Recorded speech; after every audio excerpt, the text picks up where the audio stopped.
Hollywood came to Memphis a few weeks ago in the form of producer Howard Rosenman. The Buffy the Vampire Slayer producer was here in the Bluff City teaching Memphis filmmakers the tricks of the trade. From humble beginnings as the son of seventh-generation Israelis to the land of glitz and glamour, Rosenman says the road was not easy. In fact, his parents wanted him to go into medicine, but he always knew the movies were for him. When I was around 5 years old, my father, who was a religious Jew, took me to synagogue with him in Brooklyn. And I would leave because I got bored.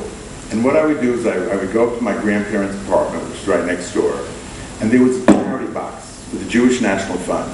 And I would shake the charity box and take out 2 quarters. And then I would go to the movie theater where I would watch a movie. And then come back to the synagogue. And my father would say to me, "Where were you?" And I said, "Oh, I was just hanging out with some friends." But I knew then, and my father certainly caught on very, very quickly, knew then that I was a little Vance, as he called me.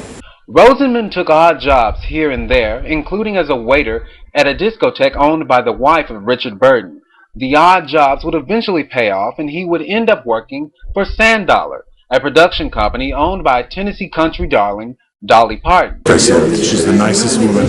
She's the most spiritual woman. She was great and supportive always, and there, present, and a fantastic woman, and a very fantastically talented woman. I love her. Some of the films on the Rosenman roster include The Family Man, Father of the Bride, Buffy the Vampire Slayer, and Resurrection.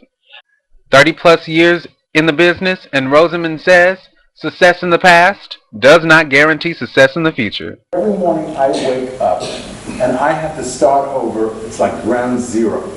Gird my loins for battle and go out there and do it again. And it doesn't matter how much success you have. Okay? It doesn't, and what they say, there's a great expression out there, you're only as good as your last hit. And if you haven't had hits, it's hard. Those who attended the event say they gained a wealth of knowledge about the film industry. It's the biggest thing that I've learned this entire time is to just keep pushing, just keep going forward. Like, there's going to be obstacles in your way, but as long as you keep forward, like, it's eventually going to happen. Like, if it's meant to be, it's meant to be. It's going to happen. Rosenman says, with material, money, and talent, one can produce a masterpiece. And this master of producing shows no signs of slowing down. One of Rosenman's latest projects is a remake of 1976's Sparkle, this time around starring poppin' R&B's Whitney Houston and American Idol's Jordan Sparks. Reporting from Mid-South Briefs, I'm Joshua Bolden.